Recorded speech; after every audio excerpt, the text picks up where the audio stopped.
sarki sadiya abinda kika yi mana mun ki gani. Sakon da Buhari ya bayar Halima ke matan tunikin bayar, ku bar zagin ta minista sadiya ba ta cin haƙƙin kowa.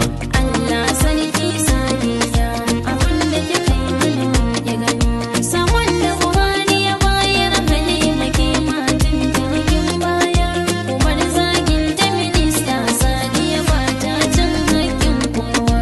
Allah sarki sadiya abinda kika yi mana mun ki gani.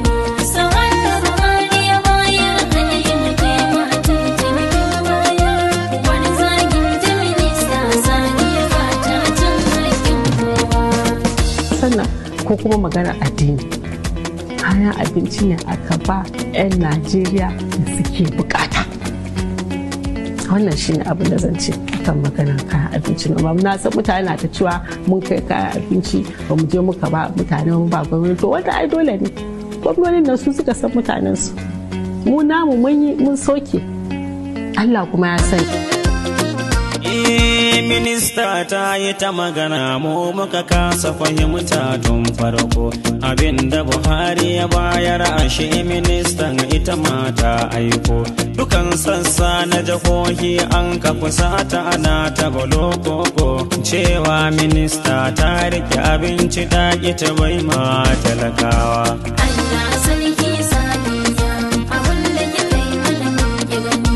Sakon da Buhari ya bayar Halima ke matan tunikin bayar, ku bar zagin ta minista sadiya ba ta cin haƙƙin Sadiya ta yi hakuri ta ji kamar ba ta ji ba don hakuri sansa. Wasu na kalamai marasa daɗi har da su zagi wasu batsa. Minista ta rufe kunne babu faɗa ko nunin yasa. Yanzu gashi Allah ya nuna mana wa suka boye talakawa. Allah sarki sadiya abinda kika yi mana mun ki gani. Sakon da Buhari ya bayar Halima ke matan tunikin bayar, ku bar zagin ta minista sadiya ba ta cin haƙƙin Sadiya in ba a yadda da ke ba za a baki minista ba, tunda masu tantancewa suka ce kin kai ai miki ba wai ba. Kika shiga ofis tun kafin zuwan ma wannan annoba ta coronavirus, kin yi abubuwa don kishin talakawa.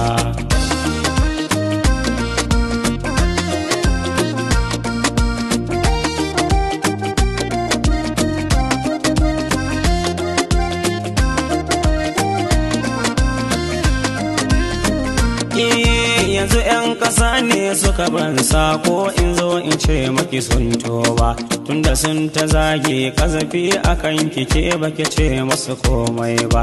Yanzu gashi kowa ya sha kunya tun da wuri ba nisa ba, ashe rana ba ta karya yau gashi ta nuna ma kowa. Allah sarki sadiya abinda kika yi mana mun ki gani. Sakon da Buhari ya bayar Halima ke matan tunikin bayar, ku bar zagin ta minista sadiya ba ta cin haƙƙin. Mamakin gidan Allah ya be mu kare ki be halin mu ki hakuri, tun da ke halin ki na jin kai ne kan mukin yakin kudiri. Karshe muka yaka yanzu mun gane da abin yayi tsamari, mun ga musu sadiya faro kuma ta ce mai kishin talakawa. Allah sarki sadiya abinda kika yi mana mun ki gani.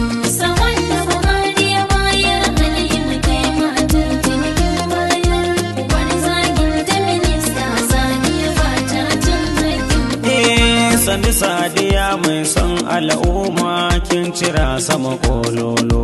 Hausawa suka ce kyakkyawan mutum a kira shi abun kallo. Yanzu mun fahimta kin yi fice ke kaɗai kika yi mana ɗai tilo. Rabbana ya ƙara kusanta mu da ke magungunan talakawa. Allah sarki sadiya abinda kika yi mana mun ki gani. Sakon da Buhari ya bayar Halima ke matan tunikin bayar, ku bar zagin ta minista sadiya ba ta cin haƙƙin. Sarki Allah muna roƙo ka kara tsare mana Sa'adiya. Sannu mai tagwayen suna kin cika ya bai tarbiyya. Ministan agaji sannu Dawisu mai adan kaya.